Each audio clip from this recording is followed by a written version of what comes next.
You guys are being asked right now to stop a certain habit this week. So your projected year can become harmonic.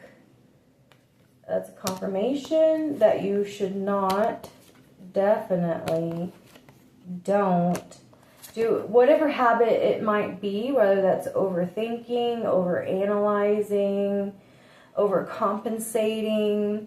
You need to wait a little longer before you let your guard down when it comes to the type of persona that you project out into the social world.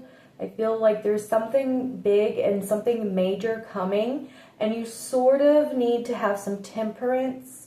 You have a partnership that is a privilege that needs to be focused on. Your self-worth and your authenticity is not based on relationships. You're more or less the dragonfly, lighthearted. You adapt, you find out and change to things that are coming. You bring light and healing to the world. There's not enough recognition for you. You're lacking confidence. There's a lot of self-sabotage with overthinking and thoughts. You have a lot of ego and fear and frustrations when it comes to your future. You're worried about how it's going to work out because you need it to work out. You're going through a spiritual awakening. Oh, you guys, I'm not picking that up, but it was a confirmation, and it said, I self-sabotaged my connection. So there's another confirmation. You're scared of getting hurt. You act like you don't care that you're hurt by this individual, the one that you're very attracted to. You feel insecure around this person. It's the way that you were raised. You believe in a lifelong commitment with an individual, but you have a habit of not choosing healthy choices when it comes to self-love and self-care, and being held in a higher regard and standard with other partners because you love life and you love to explore the intoxicating part of that world. Everyone would be shocked to find out that you participate in whatever it might be, because the reflection that you project to others is not necessarily who you are on the inside. You have a lot of abundance externally because of a positive mindset towards wealth, finance, and goals and data. You manifest with gratitude and you receive bliss and lots of blessings just because of the mindset that's flowing towards monetary values, whether that's real estate, banking, stocks, IRAs, investments. You love talking.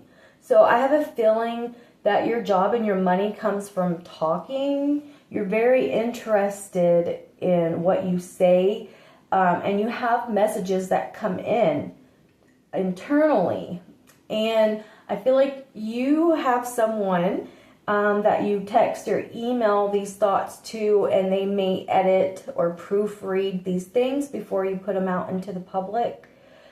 I feel like you are interested in talking more and more and more, so you just love talking. You hide behind a mask. You hide your true feelings. You do pretend a lot to the social world. You gaslight quite a bit when people ask you questions, whatever that may be.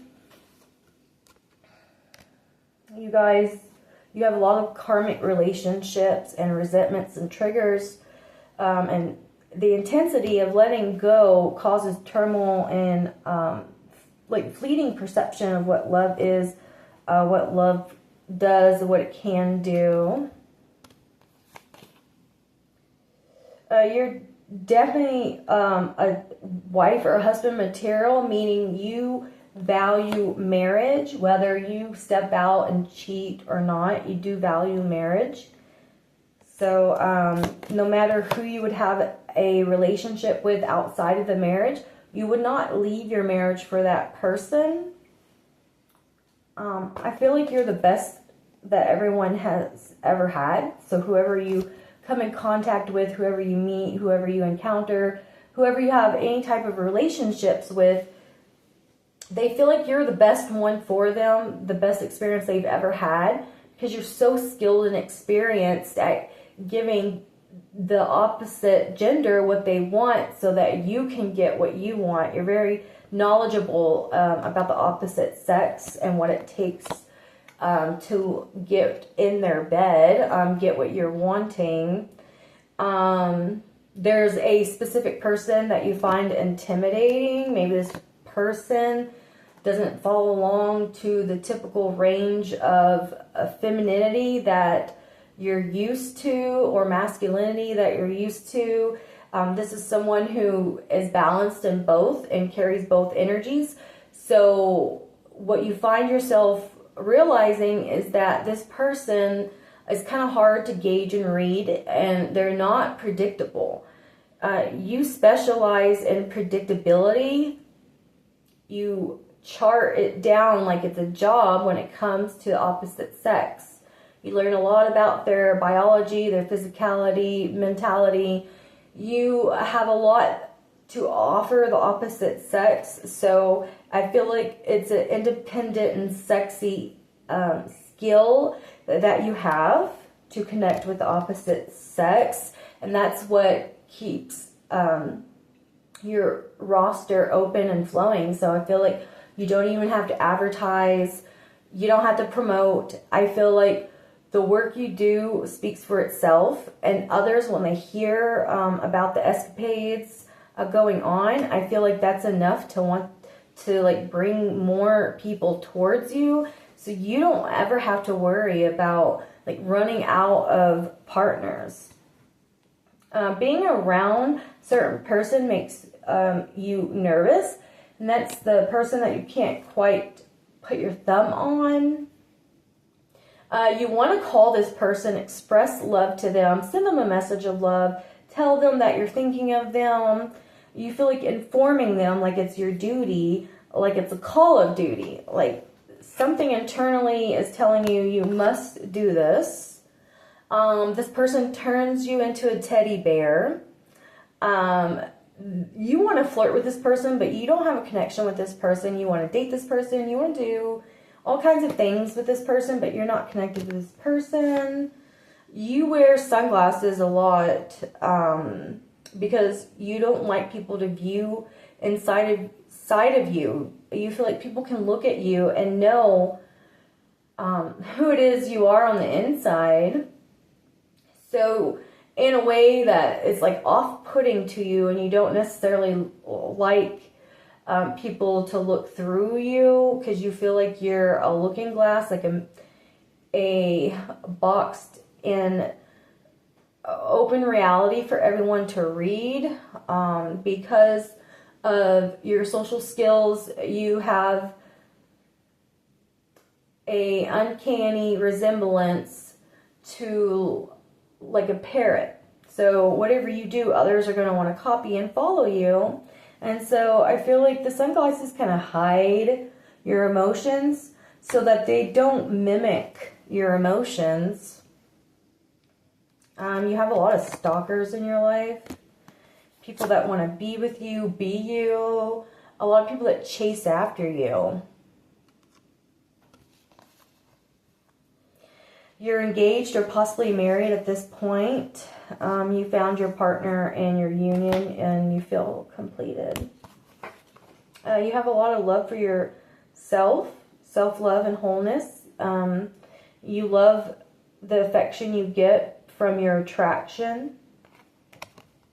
Like just your attraction of who you are and how you look gets you a lot of attention.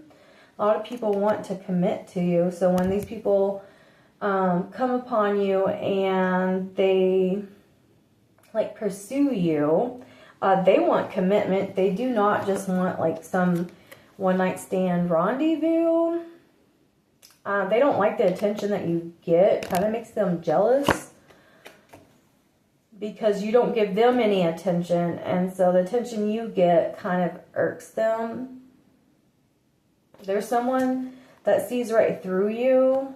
I believe that's the person that I was speaking on earlier. That's the person you really want to marry. That's the person you feel like you could be with forever. You wish you could see them through a camera or a lens.